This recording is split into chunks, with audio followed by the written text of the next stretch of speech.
Hi, my name is Sue from Sue's Quick and Easy, and I have a problem. I kill basil. Yes, I do. See, this is a fresh, lovely, vibrant basil plant that I just bought from Trader Joe's for only $3.99. And this is the old one that I have managed to kill, which I have managed to kill every single basil plant that I've ever bought in my life. So this is going in the trash. We did get a lot of use out of this. Okay, before you guys start railing on me, all those plant people out there, you guys are worse than PETA. But you know what?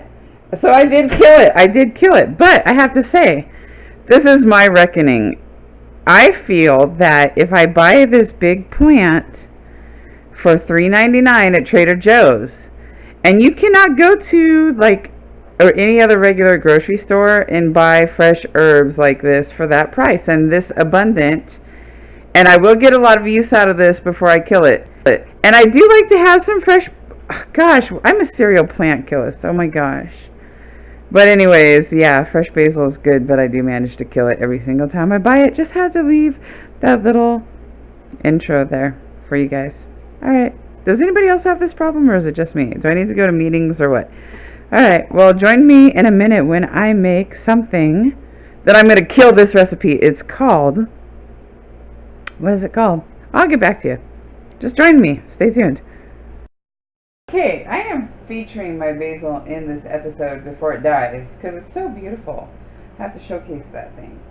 So what I have here from Trader Joe's, I know I'm such an advocate for it lately, but I love their products. They're quality products. These are marinated artichokes. It's all organic.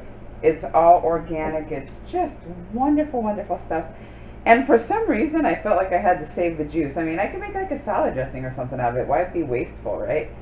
So what I've done is I have this, it's a 12-ounce thing of artichokes, marinated artichokes is what it says.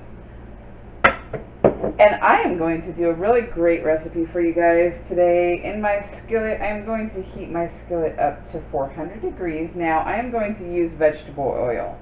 Now, the recipe stated peanut oil is the best and the preferred method for making this recipe. I don't happen to have any, so we're just going to have to do with a little bit of the vegetable oil, which is also, yeah, you can do it this way.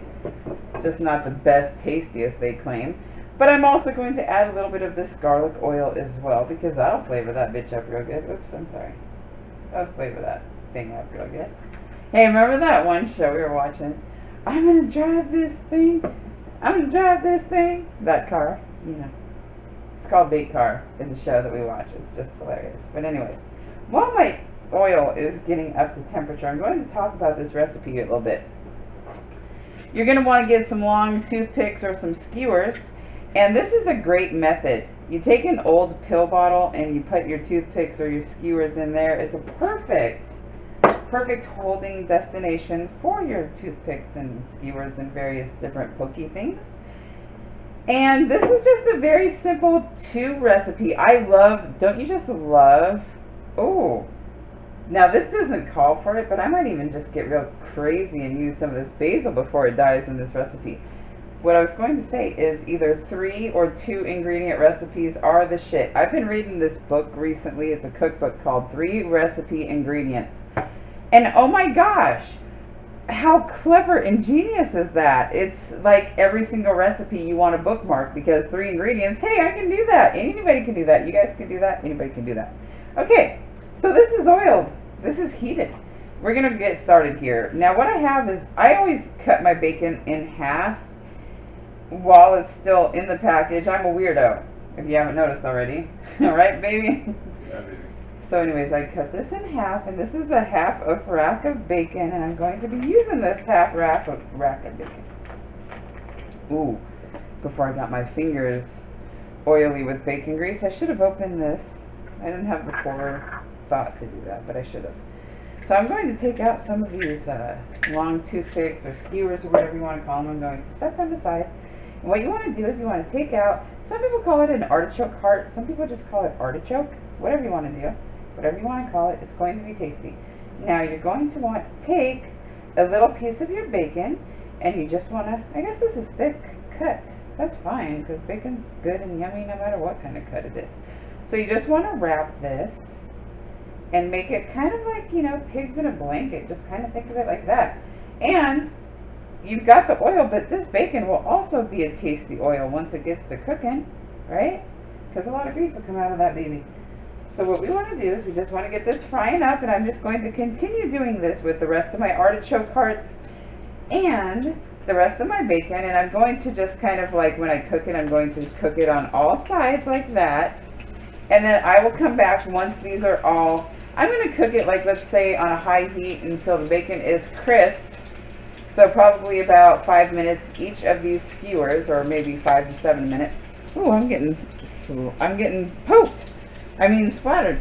So I'm going to finish cooking these 5 to 7 minutes and then drain them on a paper towel, and I will come back and show you the finished product with whatever dipping sauce I choose to use. It's going to be lovely, delightful, and delicious. So stay tuned on Sue's Quick and Easy for this wonderful 2 to 3 ingredient appetizer. Oh yeah, I was going to add a little basil to some of these too. I was going to get a little bit crazy.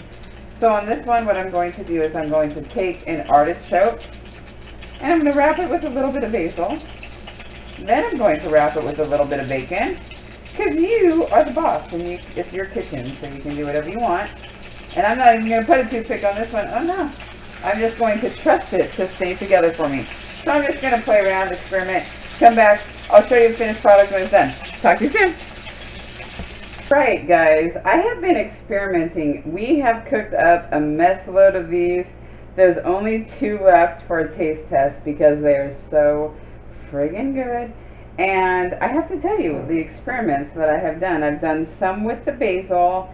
I have done some with these baby bells that I just put on top of them in the skillet and let them just melt into the deliciousness itself. And this one is the one that's just plain wrapped, that I did not even wrap with a toothpick. But I told you I trusted it to stay together, and look at that. It melded together with the bacon goodness for me wonderfully. It turned out great, guys. I'm so super stoked to bring this appetizer to you that can also be a main dish if you would like to eat a shit ton of them, because they're so good. And I didn't know what kind of dipping sauce that I wanted to use. I'm just going to go with this blue cheese. I have been so addicted to blue cheese lately, you would not even understand. So I'm just going to put a little bit of this on my appetizer plate. And we're just going to go ahead with this. I'm going to try this one because look how cute and bundled up. I like things that are like little and cute and bundled up like that. It's so sweet. So I have to try it. So let's see. It's so elegant. And this one has a little basil in it. And let me tell you, the flavor of this is, you kind of almost get like an eggplant flavor, but it's really the artichoke, the bacon, everything combined. The crispy bacon, the soft, luscious artichoke, and then the cheese on this one. Oh my gosh. Get in your kitchen, experiment with these artichoke hearts. No, I do not work at Trader Joe's, but gosh, give this recipe a try. Even if it's not Trader Joe's artichokes, no matter what, give this recipe a try. It is so, so amazing. Talk to you guys later. Thanks for joining me on Sue's Quick and Easy. Have a good night. Bye. Oh, those are so good, baby, though, for real.